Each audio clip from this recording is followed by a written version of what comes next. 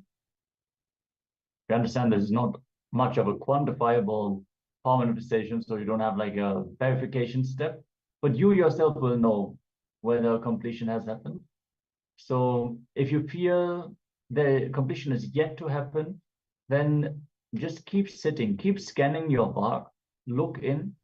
All of us have diluted promises that we have given to ourselves, words that we have given to ourselves, and we have not kept them. So make sure to scan your bark sincerely. We're going to go through various different rounds, various different subjects, various different aspects of Vak Shakti completion. So let us all manifest this power of Vak. And we're now going to enter into the next segment, the next jnana segment of the day. We always understand ourselves as an individual, a person who has relationships, who knows people, and we relate to certain people in a certain way. But we don't cognize that these people are actually a part of us. We think, okay, we are a person who has relationships. Actually, relationships are what makes our identity. What other people think about us is a very fundamental aspect of our identity. So if we are in incompletion with someone who is like important to our life, it means that we are not taking responsibility. We're not owning up for that relationship. We are having a blind spot about our very own identity, which we are not willing to look into. So let us learn in this segment from Swamiji how relationships are actually not separate from us at all. This understanding itself will lead to so much completion and will make us feel so good about ourselves if we can recognize the responsibility that we carry towards our relationship as a part of ourselves. So let's listen deeply as Swamiji is sharing these powerful revelations.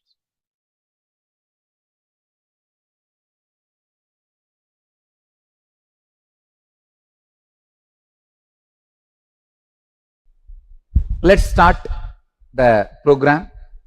End relationships. The first statement I want to make, please understand, this is the essence of the whole program. Relationships are not something separate from you. They are extension of you. Please understand. Relationships are not something separate from you. They are extension of you. The way you feel about you, the way you carry you, the things you believe in you, the extension of all this is relationship. For example, if you believe strongly, I am embodiment of love, by more and more love, I only expand, I am not getting exploited, you will not have any disturbance in relationships. It is what you believe as you. It is the extension of you. Relationship is not something outside you. It is extension of you. See, I am not just going to talk about the relationship with your family, with your spouse, with your parents, with your kids. No, I am not just going to touch that. In these 2 days, I am going to give you the formula, relationship with everything in your life. Your health, relationship with your wealth. Understand? You have a certain love-hate relationship with your wealth. That is why you again and again suffer. The spendthrifts, shopping phobia, all this is nothing but love-hate relationship with wealth. When you know this is your limit and you go on spending, it means what? You just don't have a right understanding with relationship. You just don't have a right respect for relationship. You just don't have right connection for the wealth, whether it is your wealth and all fears, or because you do not have the right relationship with the reality. So I am going to work now very experientially, relationship with wealth, relationship with health, relationship with success, relationship with people. Of course, relationship with people are going to be the main theme of the program, but you will have the formula to work with everything. It is not just people responsible for your suffering. It is your ideas. By the end of these 2 days, I am expecting and I sincerely want you to experience transformation, not just the way you relate with yourself and others, but also in your very basic cognition with which you relate with everything that exists. Understand? The cognition. I am not just working with you all with words. I am working deeper than the words. Your biomemory. See, your biomemory is made out of certain stuff. We call it prana. So I am working in that pranic level. When the work starts, this kind of materialization and all shows that it is a solid proof that pranic connection is established now. Not just two-way video conferencing connection, pranic connection also established. I'll share with you a few researches recently. I was studying, collecting some Western researches to present it to all of you, the scientific researches, how the relationship, the concept of relationship, having right relationship directly impacts your health, happiness, workplace productivity, psychological health, and mainly cardiovascular functioning and decreasing stress levels. People with social ties are 200% risk of dying from heart disease. Please understand. If you are kind of a lonely person, aloof, not much friends, socializing, all that, 200% more possibility for you to die in heart disease. I am just reading out the conclusions. Of course, I am not saying just drink and socialize. If you socialize, have more friends, then less possibility for the heart disease. If you socialize and drink, then I can say 300%. Anyhow, understand only the conclusion. Don't interpret in your own way. Same way, people who isolate themselves and live only in loneliness, their effect of stress on them is at least 3 times more than a person who has a lot of friends. And it leads to quicker aging. If you want to stop aging, radiate more friendliness, that's all. More friendliness. One important thing, when you radiate friendliness, don't pick up others' depression.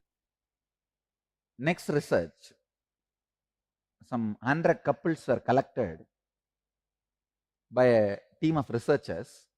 All of them have been taken to the hospitals, and various number of wounds were created in their hands.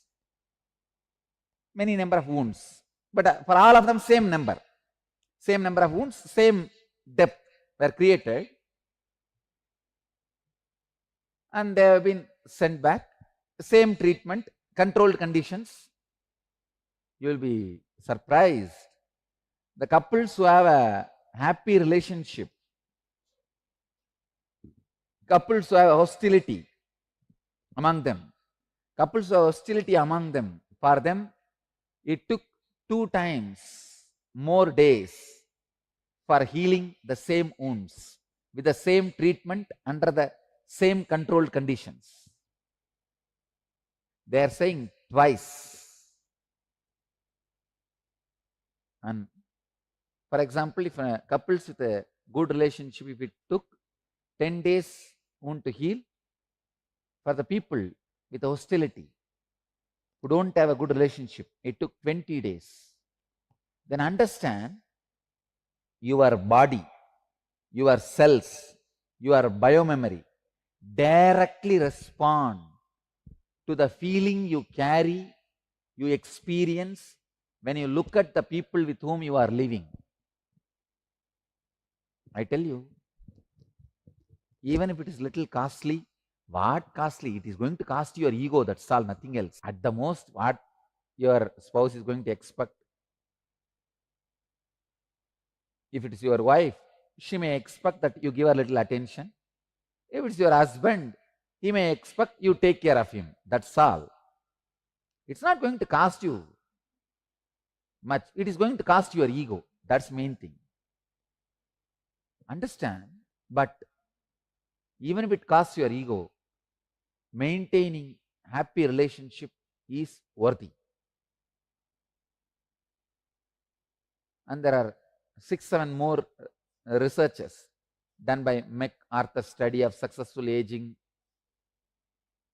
conducted by National Institute of Aging, and all these researches. I'll just give you the conclusion. Conclusion is, people who have this lonely lifestyle, who don't maintain the relationship, their risk for Alzheimer's is 10 times more. Please understand, 10 times more than people who have a loving cordial relationship with the family and the people with whom they live. See, sometimes you may not be living with family, but with whoever you are living, having loving relationship reduces the risk of Alzheimer's. There are some more conclusions. Finally, everything boils down to this only. They are saying that aging will be slowed down, you will be more younger, your psychological aging will be reduced, the space in which you feel as you will be more settled and balanced. There are some more other technical details. I don't want to get into that. But everything finally gives this conclusion. Relationships directly affect your health. Directly they affect your basic understanding about the life. Healthy relationships, even though it is little costly, but it increases your life expectancy, protects your vital organs like brain and heart. Understand? Relationships are not just protecting your heart, it protects your brain also. Alzheimer's, it protects your brain also.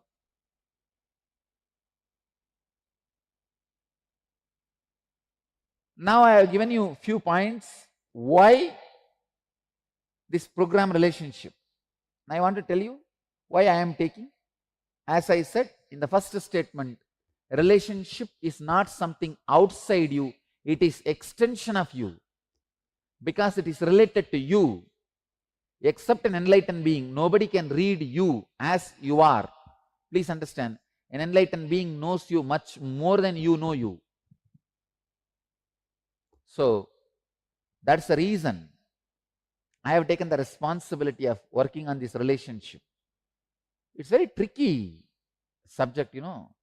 When you tell the husband to bend his ego, he becomes antagonistic to me. If I tell the wife, no, you adjust and go, she goes against me. I have a lot of problems just because I try to mend the relationships of the families. See, both the fellows are individually highly devoted to me. Somehow human beings feel for relationship you need to remove some part of your flesh and give, which is not true. It is a wrong cognition. You feel for the relationship that you need to remove part of your flesh and give it to others. No, it's wrong cognition. Please understand. I tell you, go on enjoying your very existence, love, life. You will simply see all the relationships around you is just evolving. And relationship has nothing to do with anger management. Understand? All these so-called relationship programs run by these intellectuals, philosophers, psychologists, psychoanalysts, they all go on talking about anger management and all these, that things. Understand? It is not about the actions you perform between each other. It is about the feeling you carry in you about whole. See, it is all about you. It is not about anger. When people come and ask me, Swamiji, how to manage the anger? I tell them simple solution. After your burst, don't, you see, for example, you shout. After 2 hours, don't go and tell your wife or husband or family, no, I may shout, but I am a very good person at heart. Don't tell all that. Tell them very clearly, I am a bad person. When I am angry, I am a bad person. Just take a stick and beat me and give back. That's it. Tell everybody, give back. Your anger is a clear, calculated risk. Be very clear. It is a calculated risk. When the person gives you back, you keep quiet. So, best way of anger management is tell all the fellows who are victims of your anger, give back. Don't think I am a good person. I am a bad person. When I shout, so come on, you also shout, let us fight. Fight it out. In 2 days, all your anger will disappear, I tell you. You are covered. Be very clear. But you go on believing when anger comes, you are a courageous warrior. When it goes up, goes down, you say, no, I am a good person at heart. Why don't you look at my heart? All this anger management are this kind of this action-based ideas of relationship management, all is foolishness. Understand? For relationships, only 2 things. 1, break the old pattern. How I am going to make you all do this too. That is the whole drama now. Whatever is happening, the world, the fact is one thing. How you perceive it, my world, is another one thing. Your judgments, labels, ideas, opinions, interpretations, beliefs, expressions, expectations, memories,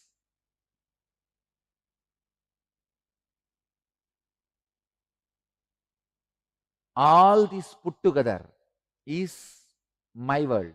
The world, fact, is a simple round, simple circle, actual happening, which is given by facts.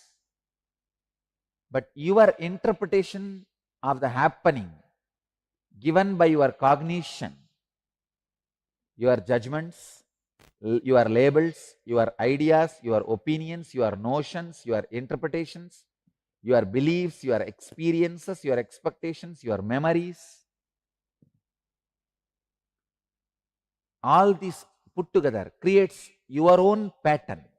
Just today morning I was telling, arthritis is nothing but the pattern you have about you. I want all of you to know, If your mind experiences enlightenment, it will never come back. If your consciousness experiences enlightenment, it will never come back. But your body does not have a permanent safe haven. No. It has to be maintained. So I will not lose my enlightenment only in my mind, only in my consciousness. So that much my body also will be protected. But all the other rules and regulations of the body does not permanently maintain a high frequency itself once you raise it to the frequency. I wanted to tell this essence to you. Your body does not always retain its highest frequency just because you pushed it to once. Second important truth, the pattern you carry about your body directly impacts the pattern you carry about others also. Just like body's pattern deteriorate, your relationships also deteriorate. Just because you had trust yesterday, it's not that you will have the same trust today. It deteriorates. The perception you carry about what is happening in life is given by your basic cognition. Now in US I have seen so many divorces happening. How you know? First the man will go and get a job in Microsoft or somewhere settled in US. He will get married and take the girl also. And naturally he has to teach driving for her. She has to, because there everybody has to drive individually. Just in the driving teaching, so many marriages will break. No, really I am telling you. Just in the driving teaching, marriages will break. Because these guys, when they try to teach, they show their superiority. And nobody can tolerate. Just teaching driving. How many marriages have broken, I can tell you.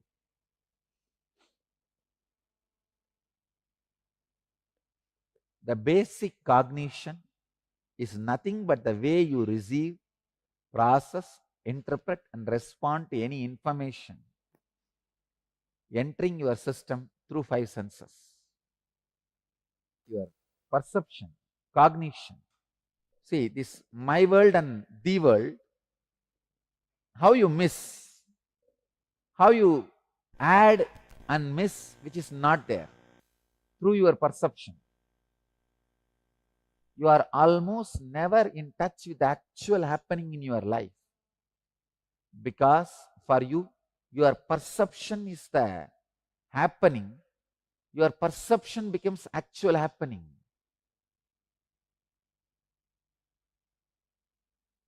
All your expectations about life are also based on your perception and how life should be or should not be.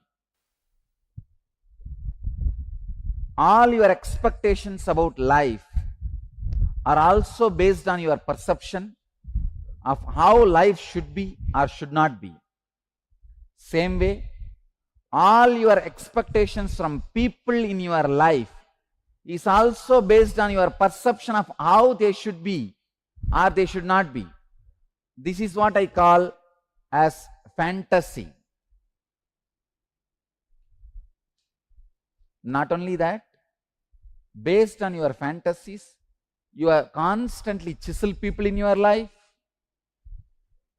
You continuously judge people, resist people, manipulate people based on the way you cognize or perceive them.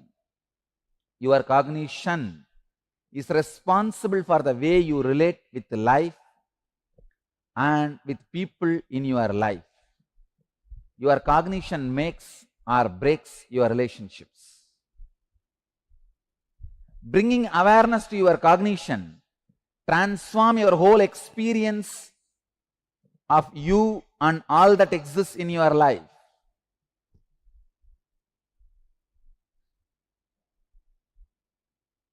I wanted to guide you into an exercise based on this whole thing. Please understand.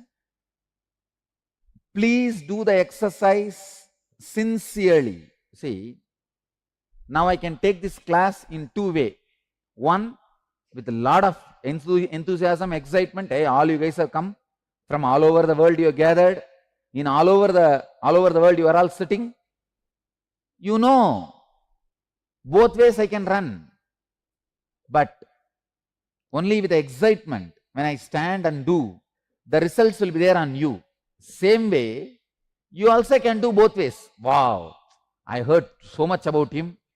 2 days I have a chance to spend around him. Come on, let me sit and let me really take maximum from this program. Let me do workout. Let me really make my relationships beautiful. Or anyhow, my wife has dragged me here. Somehow till evening if I manage, then things are done. How to manage till tomorrow evening without getting caught and nicely sleep? Or without getting caught, somehow push the time. You can do in both ways. You also have choice, I also have choice. Which choice shall we choose? Anyhow, I am going to choose first choice only. I am going to be excited, I am going to do it. Now it is up to you. You are going to choose the first choice or second choice. If you are choosing the first choice, really doing it, then do it. See, the whole program, I made it based on exercise and experiments. Experiential. Because these concepts which I am talking to you, I am talking nowadays every day in satsang. So, all these ideas you will get it in the morning satsang itself. You don't need to be here for the class. But the unique thing I am offering in the class is these exercises and experiments where I am expecting you to do it. So please do it. In your notepad, make 2 columns with the titles, The World and My World. Describe the relationship you share with yourself. Recollect and write down the first incident when you first related with yourself. Describe vividly what were the very first impressions you had about yourself in your life. First impression I had about myself as a Swami. This Raghupati Yogi taught me, hey, you are a Swami. I said, what is Swami means? Swami means, he described very clearly, all powerful, all knowing. You will not be bound by the ordinary body. I could not understand. But anyhow, I memorized. In Tamil he said, in Tamil, my mother tongue, he said, I memorized. But I can say still, that one concept, oh God, what it has done to me. Write down the actual incident under the world column. Under the world column, write down your cognition about yourself under my world column. Please understand. Write down the actual incident in the world, fact. Write down your cognition under my world column. The 2 columns, the world and my world. Describe the relationship you share with your mother and father. Write down the first incidents. You see, if you are brought up by somebody else other than your biological father, I wanted you to write only the stepfather who brought you up. Please understand. I am asking you to write about the father, mother who brought you up, not just who gave birth. Fortunately for many people, both are same. Biological father only brings them up. Unfortunately for some people, biological father, mother are not bringing them up. So when you write, you need to write only the people who brought you up. They are responsible for all these things. Describe the relationship with your father and the mother. Write down the first incidents when you started judging and labeling them. What was the incident? What did you think of them and label them as? Describe how your mother actually is under the world column, and how you experience her under the my world column. Describe how your father is under the world fact column, and how you experience him under my world column.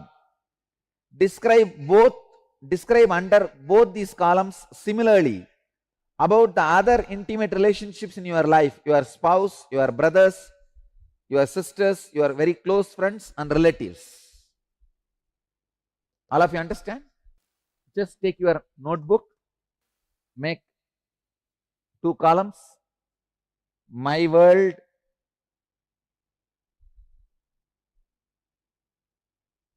the world. See, one side, the world, fact, the other side, my world. Make the column.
Today is the best day.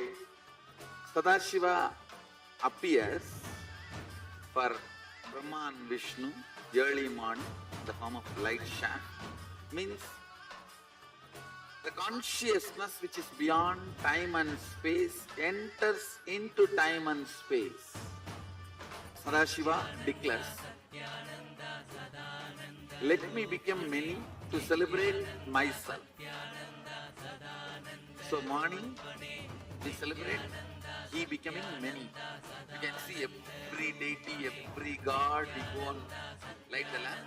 So each, the Sadashiva himself becomes many. So whole campus we went round. It was such high energy. So again the many becomes one. Not only spiritually, even socially this celebration forms a very important part of my life, because this is the only celebration I enjoyed from my birth, at least in this body.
Today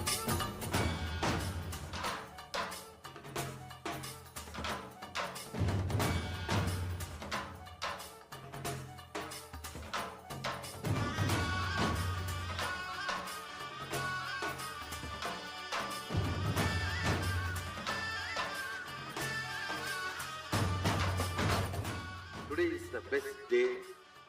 Sadashiva appears for Brahma and Vishnu early morning, the form of light shaft.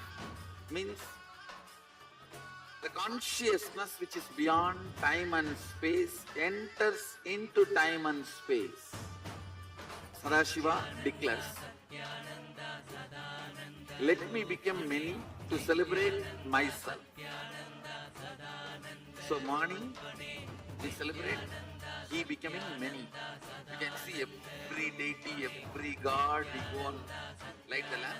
So each, the Sadashiva himself becomes many. So whole campus we went round. It was such high energy. So again the many becomes one. Not only spiritually, even socially, this celebration forms a very important part of my life, because this is the only celebration I enjoyed from my birth, at least in this body.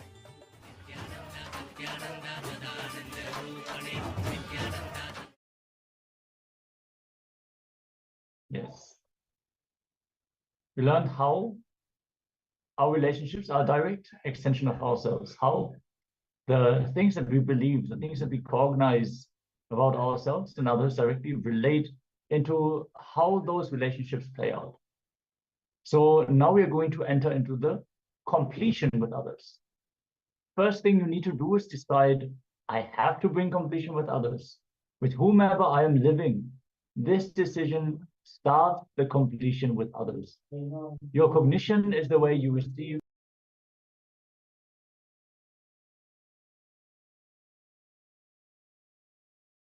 Your cognition is the way you receive, process, interpret, and respond to any information entering your system through your five senses. So there are two things that are happening constantly in your life. The world, the happening, the actual happening, which is just a set of facts, and my world, the perception you carry about what is happening. It consists of judgments, labels, ideas, opinions, notions, interpretations, beliefs, experiences, expectations, memories, and more.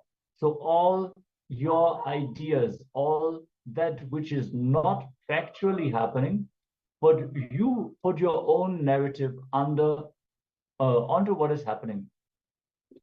So relationships shaped by your cognition. Your relationships are shaped by your cognition. So your cognition is responsible for the way you relate with life and with people in your life. Your cognition makes or breaks your relationships.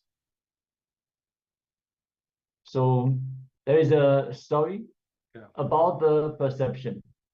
The perception of the haptic story.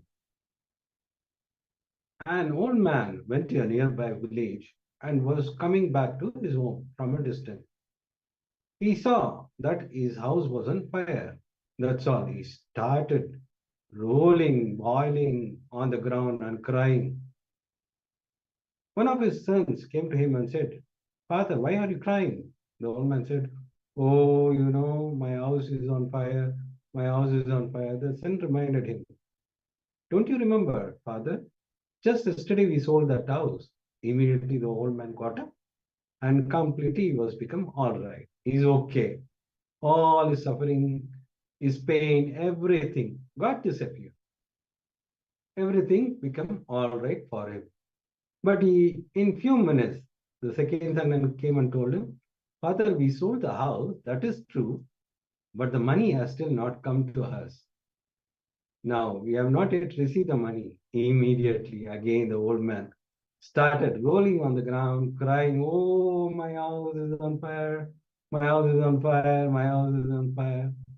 It was the same house burning for a few minutes. It was a suffering for him. The next few minutes, it was the same suffering. it was not a suffering anymore. Then again, after some time, it was suffering. So it is nothing but his perception, how his patterns are cognize the happenings. Now, why completion with others matters?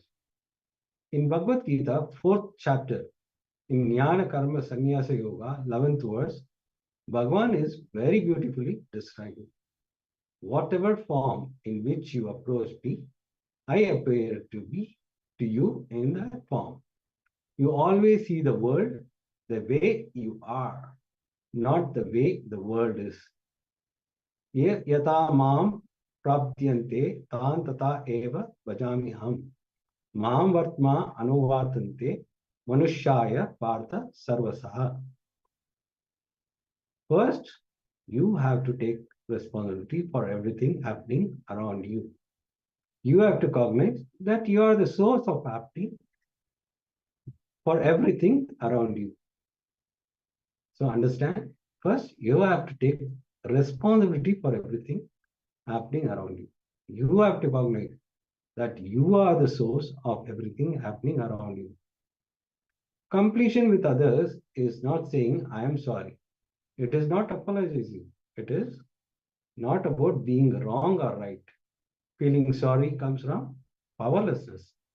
Completion comes out of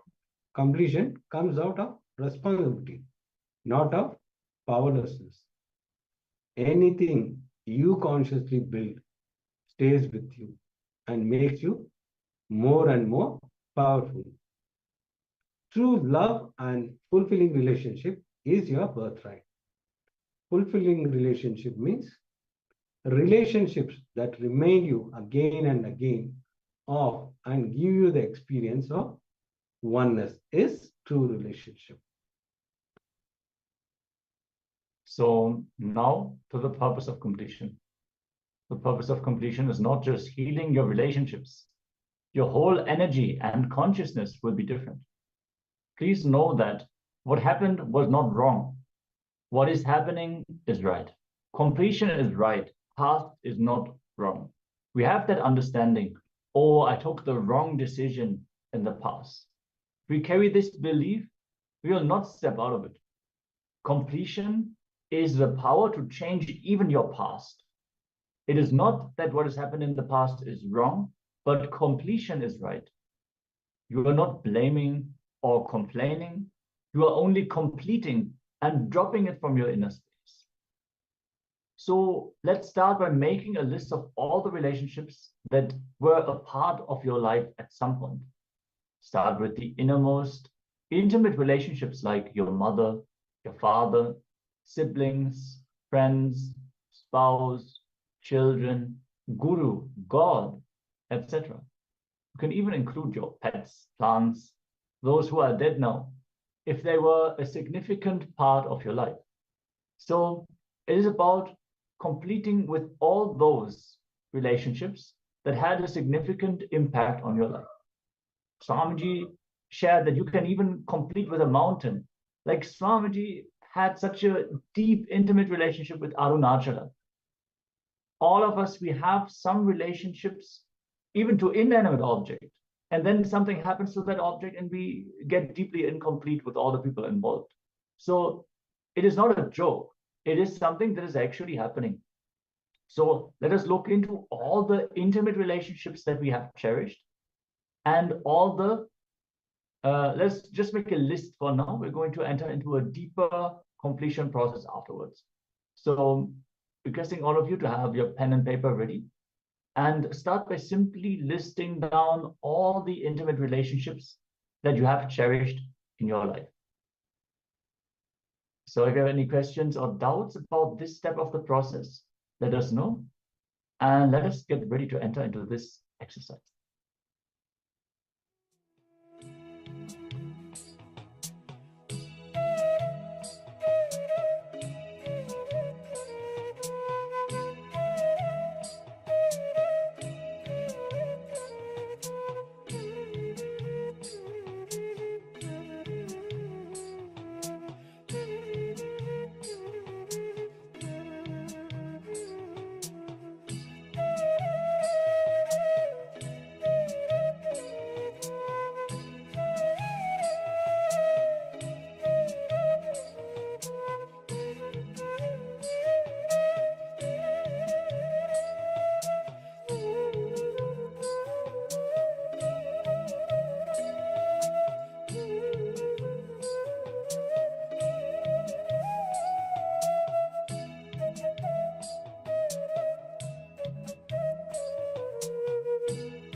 Yes. Now that you all have noted down the list of your meaningful relationships, we're going to enter into the process.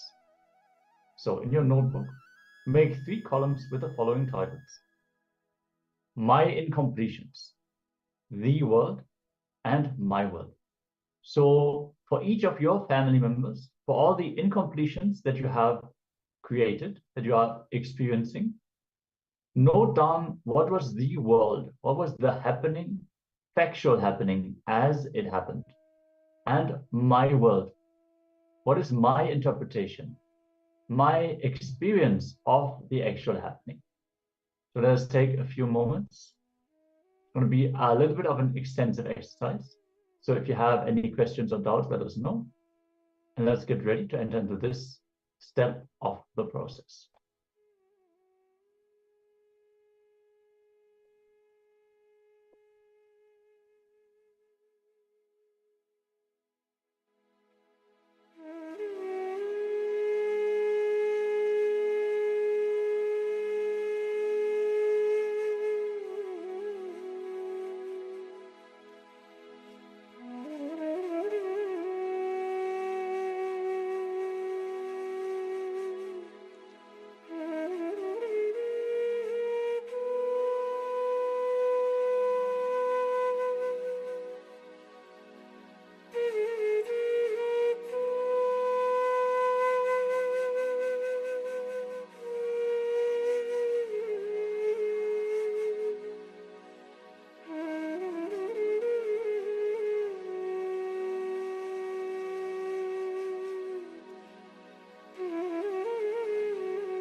Yes. My world versus the world. If we sincerely look in and analyze, you will see all these incidents, no matter how horrible they might have seemed to us, no matter how much they have been haunting us.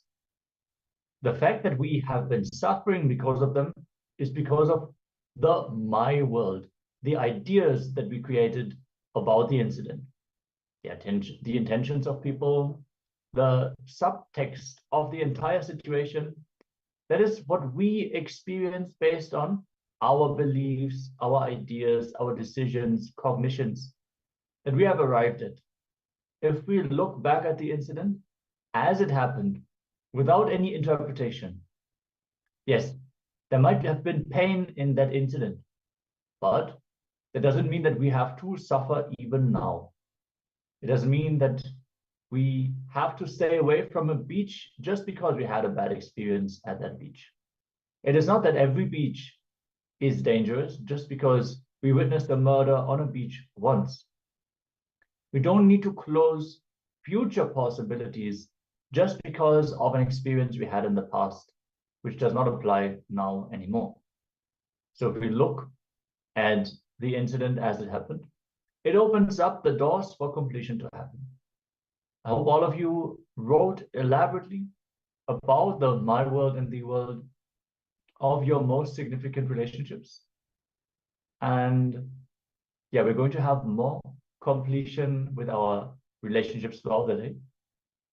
For now, we're going to have a Nitya Kriya, which is going to be a combination of yoga asanas, pranayamas, and the direct initiation from Swamiji. Swamiji has energized these kriyas to awaken our Kundalini Shakti. So get your yoga mats ready and settle down as we are going to enter to this kriya. Yes, this kriya is for curing heart diseases. So I request all the participants to get your mats so that we can enter into the kriya. See, all these kriyas are designed by Swamiji to manifest health in us. So any problem, this kriya is going to help you to get rid of the problem. Do it sincerely, you will see within 21 days, you will get healed, whatever disease it may be. It is designed by an avatar with the Shastra Pramanas. So I request all the participants do it sincerely so that you come out of this health issues. These are designed specifically for that element. If you have heart disease, this is the kriya for you. If you have a stomach problem, this is the kriya for you. Like that, many diseases, Swamiji has revealed the cure and care for all the diseases. Yes, and so even if you do not have heart disease at the moment, this kriya will flood your nadis, your energy channels, and it will also prevent you from developing that disease in the future. So let us all get ready and receive this guided kriya from Swamiji.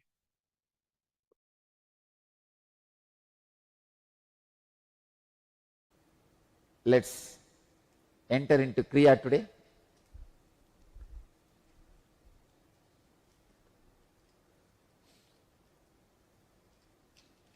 Today's kriya is for the cure for all the heart diseases.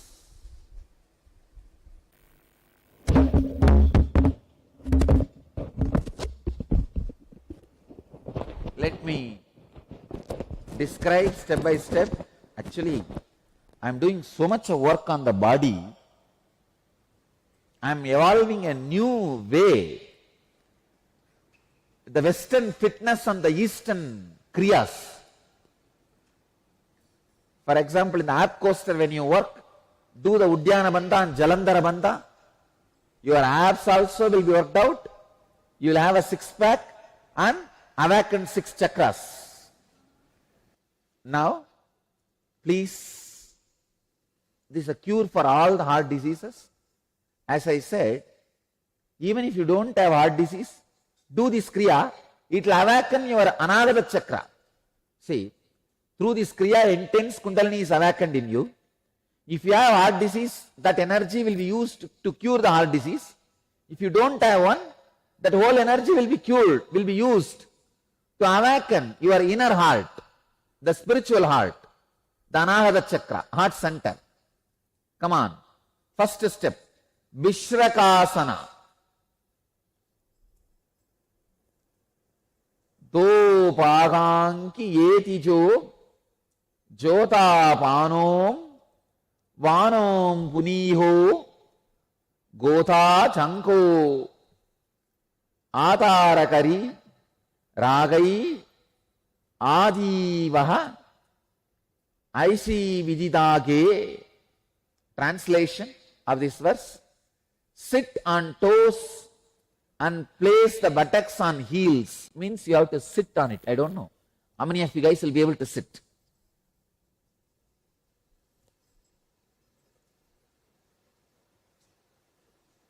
Spread knees sidewards on the ground.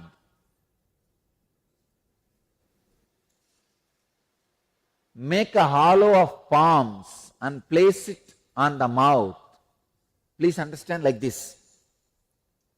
Keep the thumbs under the teeth and close the lips. You see, keep the thumbs under the lips and close the mouth.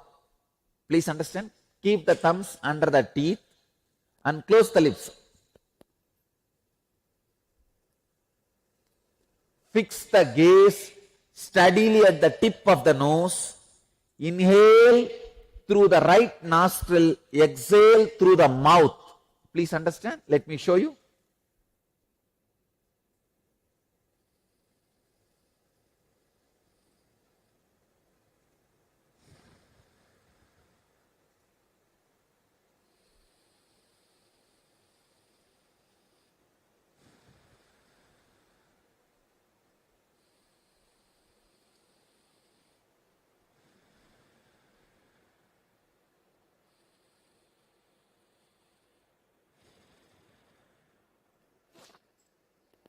Understand?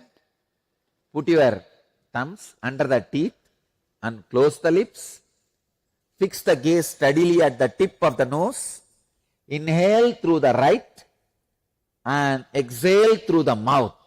Do this 21 times. You can close your hands nicely like this. Do this 21 times.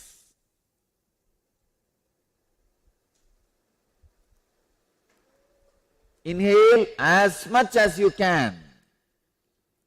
Exhale as much as you can. Deeply.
Inhale as slowly as possible. Exhale through the mouth as slowly as possible. Inhale through the right nostril as slowly as possible. Exhale through the mouth as slowly as possible. Understand? Through this process, the prana you are sending inside the body directly goes to the heart center. Do it at least 21 times. When you do in the house, Every day, do it 51 times.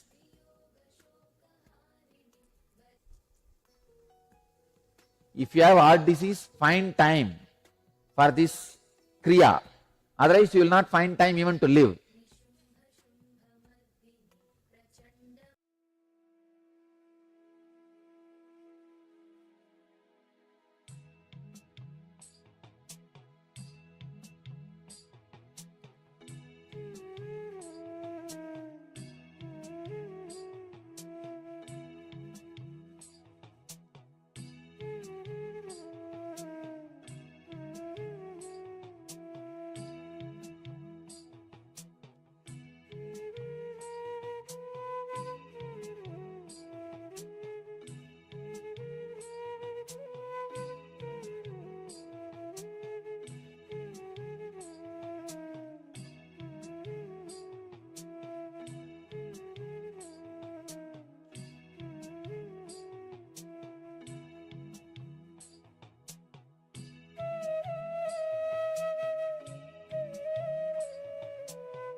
next step.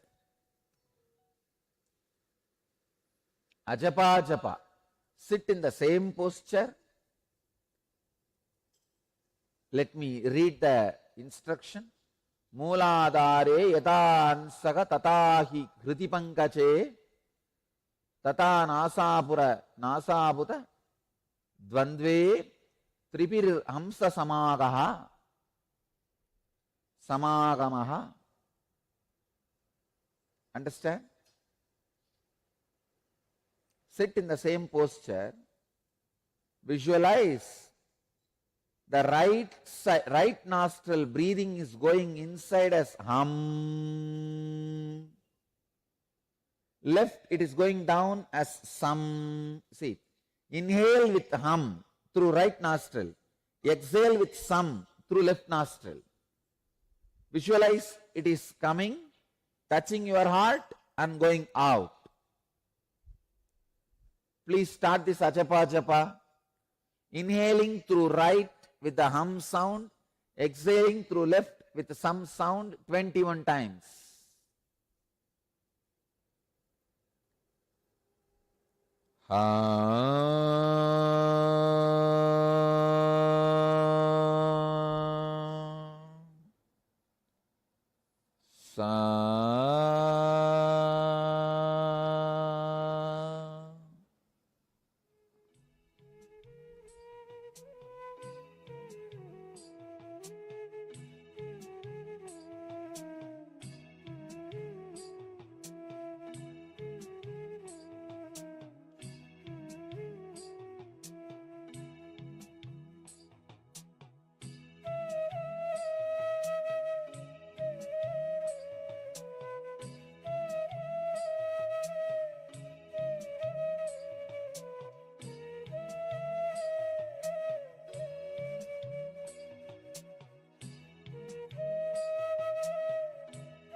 Murcha pranayama. Please understand.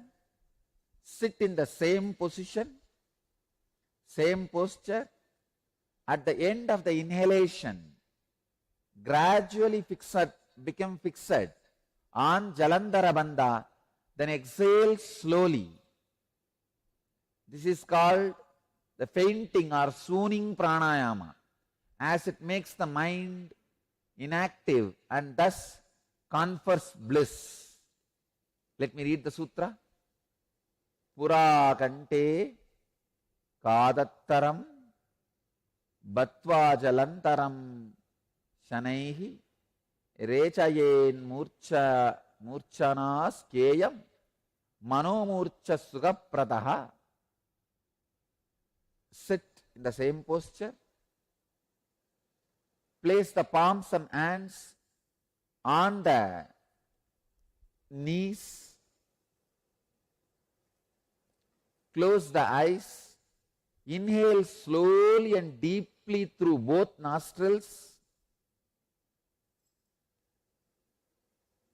Do Jalandhara Bandha, means putting your chin on the chest and lock as long as you can, as long as you are comfortable.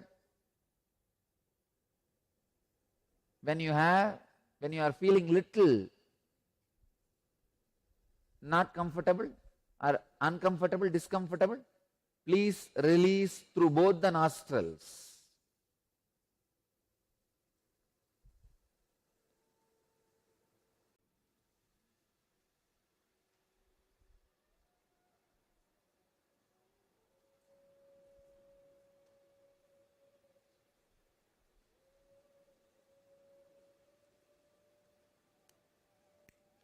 Do this 21 times.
next step. Let's go to the next step.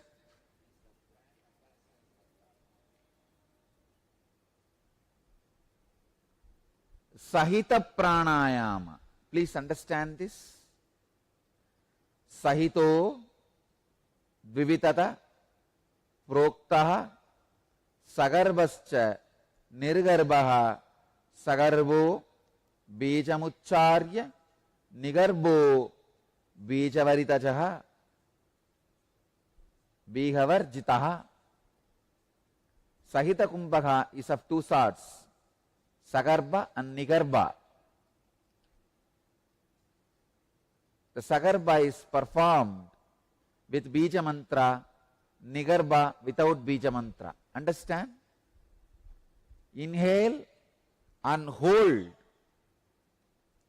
the breath inside with one Bija. Hreem, Hreem, Hreem, Hreem, Hreem, Hreem, Hreem.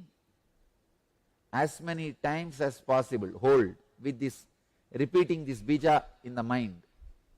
When you can't hold anymore, relax. Do this 11 times.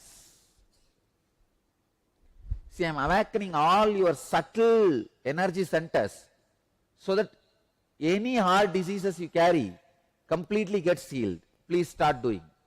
Don't use the fingers now. It's only supposed to be done just with the power of the sound. Like a inhale, reem, reem, reem, inside, not verbally. When you can't, relax. Do it.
Now stop.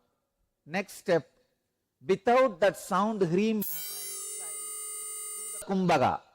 Just inhale, hold and release. Inhale as long as you can, hold as long as you can, exhale as long, as slowly as you can. Please do this 11 times. Nigarbha Kumbhaga.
I bless you all who are sitting with us at this moment in 663 places through NTV, 19 places two-way Nayanadiksha, in 226 cities, in 20 countries. Let you all achieve, experience, live, express, radiate and share the eternal bliss, Nityananda. Thank you.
Today is the best day.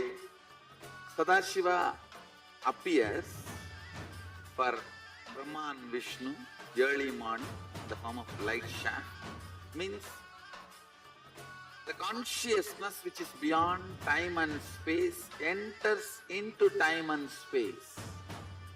Sadashiva declares, let me become many to celebrate myself. So morning, we celebrate he becoming many. You can see every deity, every god, we go and light the lamp. So each, the Sadashiva himself becomes many. So whole campus we went round. It was such high energy.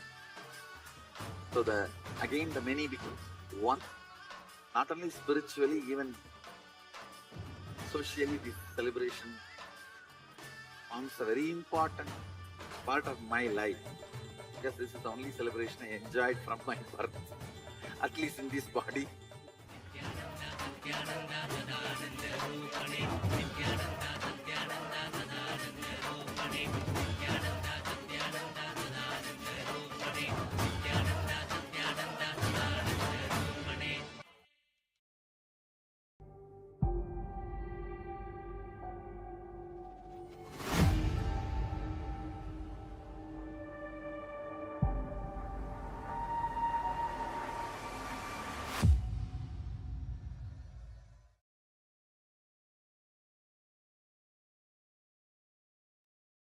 Yes. Now, after this powerful Kriya, let's enter into the power manifestation. I request all the participants to sit straight so that we can enter into the power manifestation.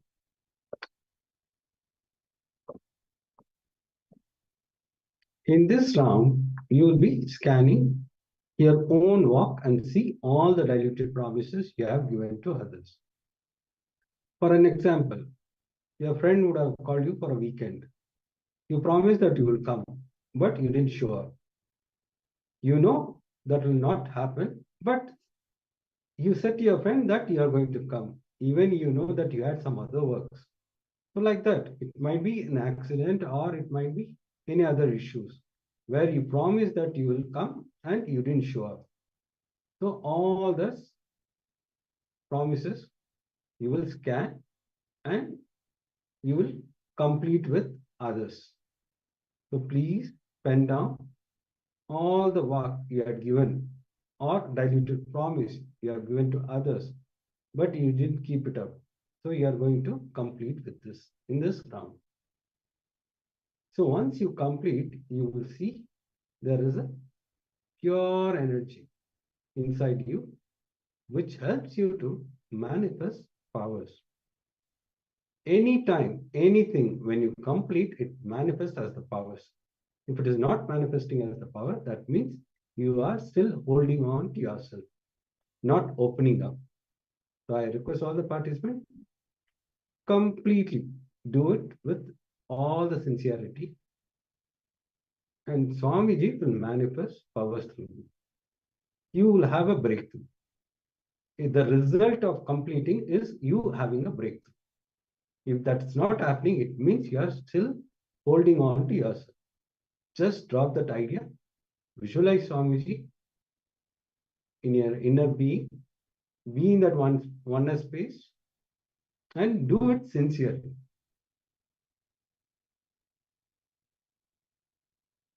So now just settle down, connect to Swamiji.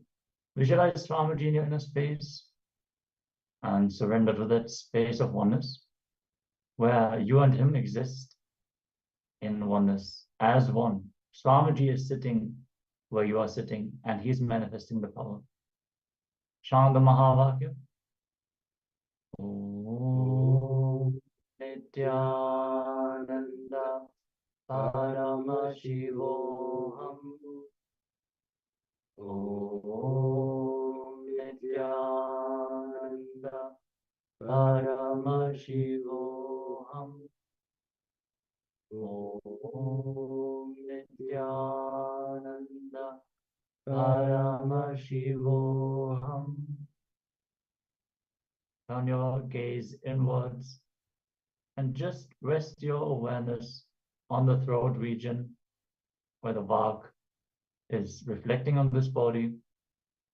And let Swamiji reveal all the diluted promises you have given to others. Yeah, this Mahavakya actually will help you. Whatever which is sitting, which is like a blind spot, will open up. Actually, we won't be able to see all the things, but this Mahavakya is going to help you to see exactly the blind spot. All that will open up when you start doing from the earliest moment, whichever the earliest one, you can start writing. Surely you will see automatically it will start opening up. Yes, now let's enter into this power manifestation of scanning your own walk.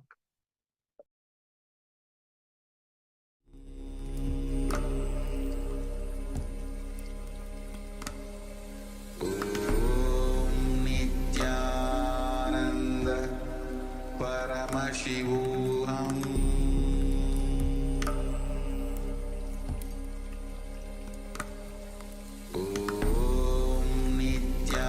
Nityananda Paramashivoham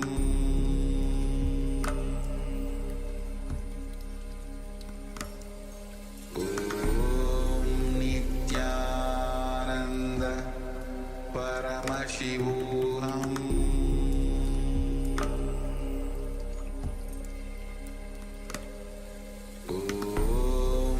Nityananda Paramashivoham Nityananda Paramashivoham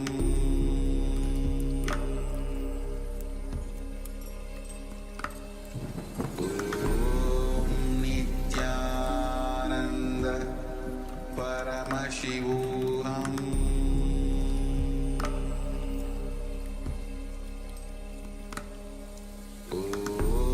Nityananda Paramashivoham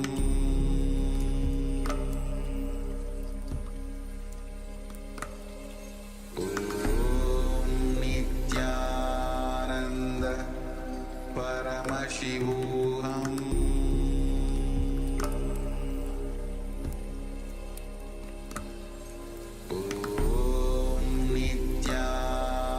Nityananda Paramashivoham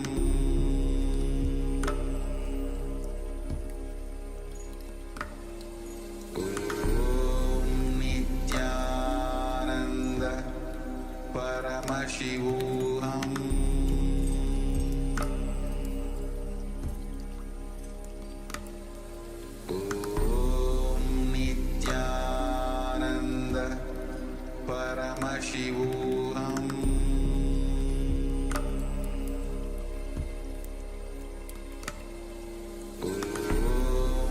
Nityananda Paramashivoham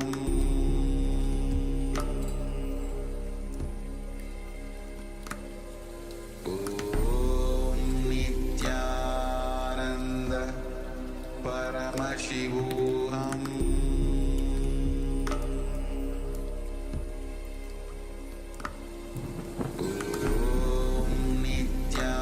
Nityananda Paramashivoham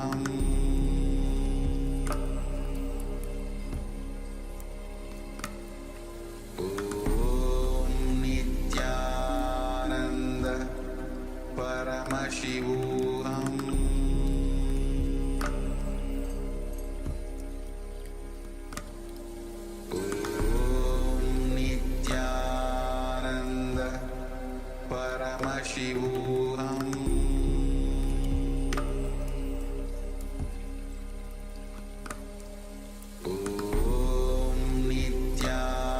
Nityananda Paramashivoham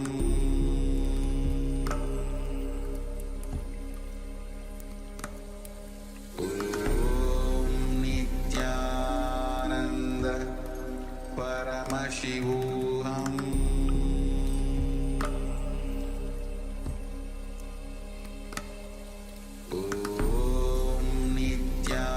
Nityananda Paramashivoham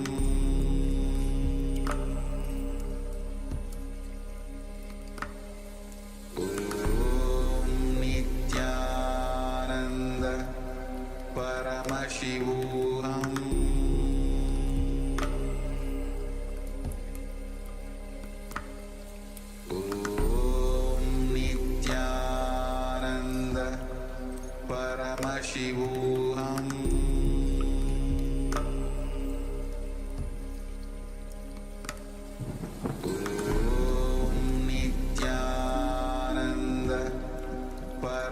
Paramashivoham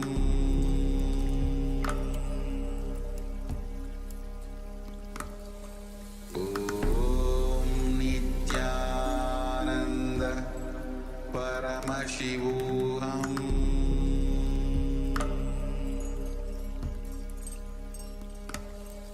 Om Nityananda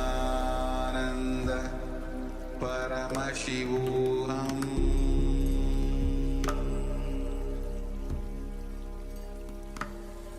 Om Nityananda Paramashivoham.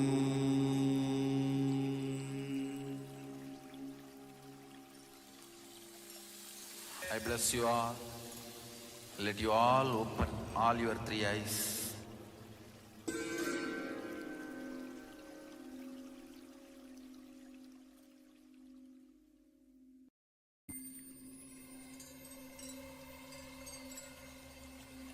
I welcome you all with my love and respect. Let you all open all your three eyes. Om Nityananda Paramashivoham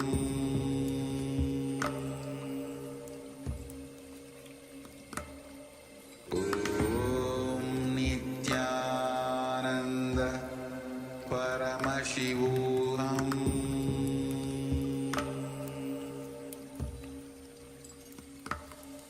Om Nityananda Paramashivoham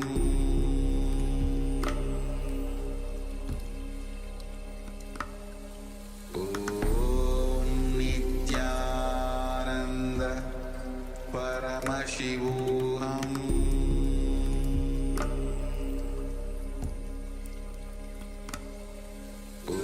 Om Nityananda Paramashivoham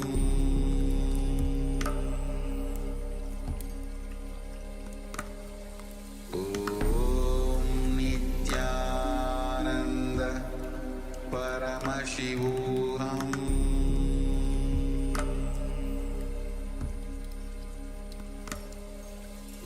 Om Nityananda Paramashivoham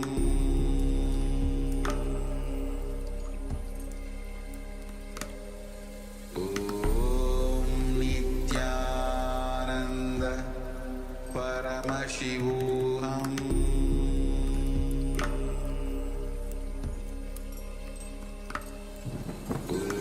Om Nityananda Paramashivoham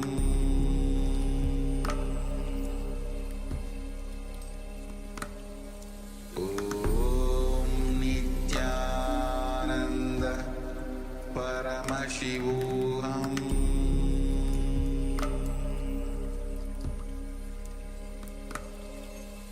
Om Nityananda Paramashivoham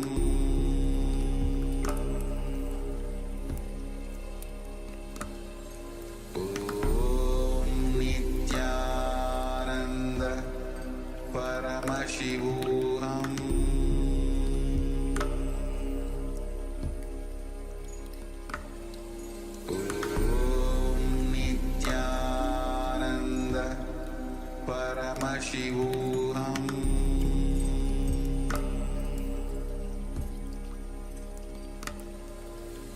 Om Nityananda Paramashivoham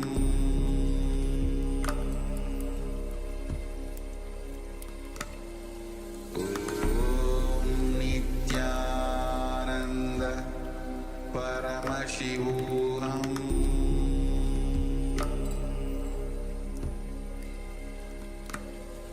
Om Nityananda Paramashivoham